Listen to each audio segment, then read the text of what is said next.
ଏଠି ନନ୍ଦିନୀ ଝିଅ ଏଠି ଅଛି ମ୍ୟାଡାମ। ରାଣୀ ପଣ୍ଡା କେବଳ ଦିନକୁ ଦିନ ନିଜର ଚର୍ଚ୍ଚା ସାଉଁଟିବା ପାଇଁ ସୋସିଆଲ ମିଡିଆରେ ଚର୍ଚ୍ଚାରେ ରହିବା ପାଇଁ ଲୋକମାନଙ୍କୁ ସାହାଯ୍ୟ କରୁଛନ୍ତି। ଆଉ ଦୁଃଖୀ ଦରିଦ୍ର ପରିବାରକୁ ଯାଉଛନ୍ତି ଆଉ କ୍ୟାମେରା ଆଗରେ 200-500 ଦେଇ ଆସି ଯାଉଛନ୍ତି। ଗୋଟିଏ ଦିନ ସାହାଯ୍ୟ କରନ୍ତି ଆଉ ଚାଲି ଆସନ୍ତି। ହେଲେ ସେ ପରିବାର ଆଗକୁ କେମିତି ଚାଲିବ ସେ ବିଷୟରେ ଭାବନ୍ତି ନାହିଁ। ଏମିତି ସାହାଯ୍ୟ କରିବା କ'ଣ ଦରକାର? ରାଣୀ ପଣ୍ଡା କେବଳ ଲୋକ ଦେଖାଣିଆ ସାହାଯ୍ୟ କରନ୍ତି। ଏମିତି ଅନେକ ଅଭିଯୋଗ ସୋସିଆଲ ମିଡିଆରେ ରାଣୀଙ୍କ ବିରୁଦ୍ଧରେ କରାଯାଉଛି। ହେଲେ ଏହି ଭିଡିଓରେ ରହିଛି ସବୁ ପ୍ରମାଣ। ସତରେ ରାଣୀ କେବଳ ଦେଖାଣିଆ ସାହାଯ୍ୟ କରୁଛନ୍ତି ନା କ୍ୟାମେରା ପଛରେ ମଧ୍ୟ ସାହାଯ୍ୟ କରନ୍ତି? ଯଦି କ୍ୟାମେରା ପଛରେ ସାହାଯ୍ୟ କରିବେ ତେବେ ଯଥେଷ୍ଟ ଟଙ୍କା କୁଆଡ଼ୁ ଆଣିବେ? କ'ଣ ନିଜେ ବଞ୍ଚିବା ପାଇଁ ଟଙ୍କାର ଆବଶ୍ୟକ ନାହିଁ? ଏମିତି କହି ରାଣୀଙ୍କ ଶତ୍ରୁ କହୁଥିଲେ ଦିନେ ନା ଦିନେ ରାଣୀଙ୍କ ମୁଖା ଖୋଲିଦେବେ। ଆଉ ଏବେ ଖୋଲି ଯାଇଛି ସେମାନଙ୍କର ମୁଖା। ଆପଣ ଗୋଟେ କାମ କରିବେ, ଗୋଟେ ଟୁଇ ଫୋନ କିଣିବେ, ଛୋଟିଆ ଫୋନଟେ, ଗୋଟେ ଏୟାରଟେଲ ସିମ୍ ପକେଇବେ, ତାଙ୍କୁ ଧରେଇଦେବେ। ମୁଁ ପଇସା ଦେବି, ଆପଣ ମୋବାଇଲଟେ ସିମ୍ ଟା ଦେଇଦେଲେ ସିଏ ଯେତେବେଳେ କଥା ହେବା କଥା ମୋ ସହିତ କଥା ହବ ହେଲା।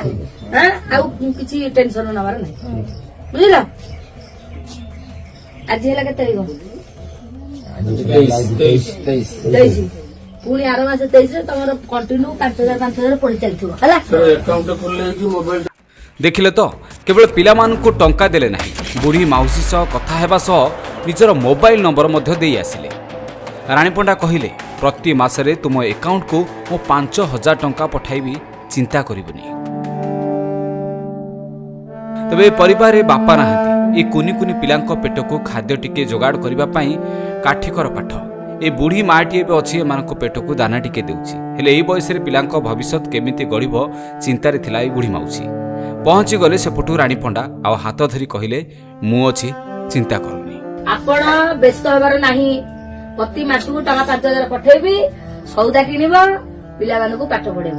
ତେବେ ଖାଲି ଏତିକି ନାହିଁ, ତଳଦିନ ମଧ୍ୟ ଆପଣ ଦେଖିଥିବେ ନନ୍ଦିନୀ ନାମକ ଝିଅର ଆକାଉଣ୍ଟକୁ 30,000 ଟଙ୍କା ସଙ୍ଗେ ସଙ୍ଗେ ପଠାଇଥିଲେ ରାଣୀ ପଣ୍ଡା। ଯେତେବେଳେ ନନ୍ଦିନୀ ଏକା ପଡ଼ିଯାଇଥିଲା, ପାଖରେ ରହୁଥିବା ଜେଜେମାଟି ମଧ୍ୟ ଏହି ଦୁନିଆରୁ ଚାଲିଗଲା। ତାର ଦଶା କରିବାକୁ ପଇସା ନଥିଲା, କାନ୍ଦୁଥିଲା ନନ୍ଦିନୀ।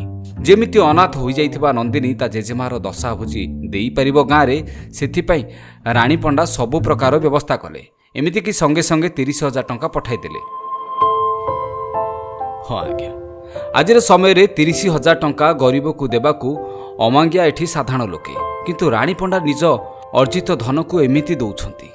ଯାହା ଯାତ୍ରା ଜଗତରୁ କମାଉଛନ୍ତି, ଏମିତି ସେ ଟଙ୍କାକୁ ଲୋକଙ୍କ ସେବାରେ ଲଗାଉଛନ୍ତି।